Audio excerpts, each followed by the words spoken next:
If you only knew the power of the dark side. I find the bad guys are often interesting. You know, since Darth Vader, I guess I've still exploring that energy in myself. I am your father. I tied my own shoes once. It is an overrated experience. All over the world, people respond to coming to America. You know, oh, you're the king, Jafar Jafar. You know, it's not the grand, complicated work that gets the attention. It's the simple work, and I think that's appropriate. We shall return to Zamunda at once. I will not leave without Lisa. James was a brilliant man, a brilliant, brilliant man. I hope one day I can be respected like that man is respected in this industry. That hairball is my son. Nobody's sitting there saying, voiced by James Earl Jones. I think if you get the audience thinking about whose voice it is, you've made a big mistake. Who now is your father if it is not me? With his unmistakable baritone voice, James brought depth to all the characters he played. The force is strong in this one. They often ask me to say lines from Star Wars, and I know none of them. I never memorized them. I have you now, Obi-Wan is the only one. I have you now. James actually told us he wasn't George Lucas's only choice for the voice of Darth Vader. He thought of Orson Welles, of course, at first, but he knew that people knew that voice very well, and that it would be distracting from the character if he got Orson. So he got me, a Mississippi boy raised in Michigan, right? So that any regionality I might have abandoned or shaken, gotten rid of. And I was a voice then that nobody knew. I sense something, a presence I've not felt since... Star Wars was created by the kids who saw it 10 times, you know. Why they like Darth Vader, I don't know. My son hates him. And when he first heard it when he was 3, it scared him. And he couldn't understand why his father was contributing to the evil. But Jones's voice went from menacing to kind as Mufasa in The Lion King. One day, Simba, the sun will set on my time here and will rise with you as the new king. Lion King, I think, is a beautiful movie. My job was to try to evoke not only King Regal, but Father Real. And so, we are all connected in the great circle of life. What we achieved was a doting father with a very dopey grin on his face. The dopey grin is mine. It's only I grin like that, you know. James is also the guy who said this dozens of times each day. This is CNN. I have a voice that probably suggests that I know what I'm talking about, and I have not a clue. My wife can tell when somebody's on a voiceover. I can't tell. I can't tell when it's me, you know. My son can tell. Yet the man who voiced these iconic lines actually struggled with a speech impediment as a boy. I'm a stutterer. I didn't talk from the age of 8 to 14. Actually 6 to 14, and I rediscovered the power of speech, and then they couldn't shut me up. The best work of my life has been recorded, except in the memory of people who saw it. I'm totally satisfied with that. You think I'm crazy? I already think you're crazy. Of course, James's career went far beyond just voiceover work. Tell him what you think. Come on. Baseball was life, and I was good at it. The fire is out. The emergency power is on. From his portrayal of Alex Haley in Roots, The Next Generations. I found you! Kunta Kinte!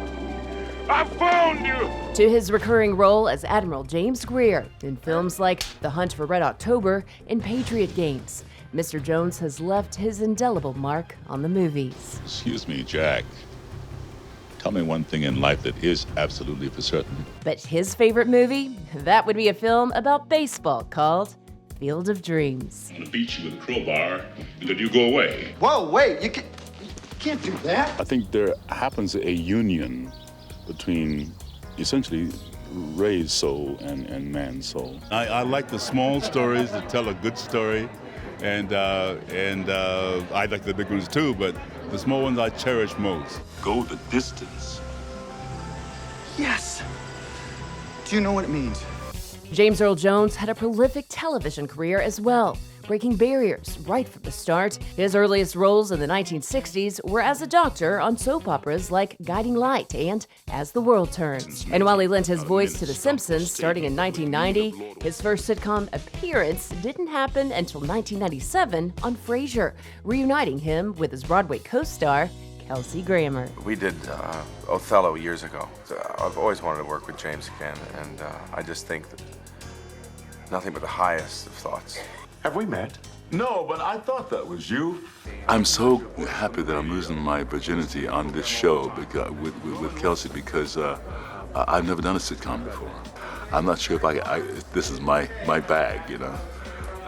And partly because I'm not facile, nor am I funny, and I don't want to ever try to be funny.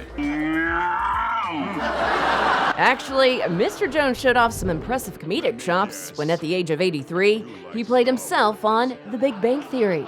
E.T. was with him on the set in 2014, where even in rehearsal, he had the crew cracking up. I have one thing to say to people like you. I like Star Wars too. What is it about this show that makes you laugh so much? I mean the actors, and it's the company of actors. And what's written for them is always very crisp and sharp, stays in the focus of kind of the nerd world, you know. He's just such an honest-to-God actor, you know. Mm-hmm. He's one of those people that not only do you forget, there's no way you could ever really fully realize the amount of work he's done. Ay, ay, ay. Ay, ay, ay, bang, bang. I don't text. I don't Skype. I don't. What are the other things you tweet? do? And Facebook? I don't tweet. Instagram? I don't face. None of that? FaceTime? No. None of that? No, I don't know if I ever will. We dedicate the 1991 Emmy Awards celebration telecast to comedy. I can be very relaxed about things, probably to the point of being silly. Comedy aside, the stage is where Mr. Jones's legacy is most deeply rooted. A Shakespearean actor, he originated 24 roles on Broadway, including his Tony-winning performances in The Great White Hope and Fences with Courtney B. Vance. How come you ain't never liked me? Who in the hell ever said, I got to like you? I love him. He's really like my surrogate father. I'm the most arrogant person you've ever met, so I have to pretend I'm humble, or else it really gets out of hand. In 2011, James was given an honorary Oscar, technically making him an EGOT-winner. If an actor's nightmare is being on stage buck naked and not knowing his lines, what the heck do you call this? Out from the wings steps Sir Ben Kingsley, and he hands me an Oscar. Now, frankly, what the heck else would you call that but an actor's dream?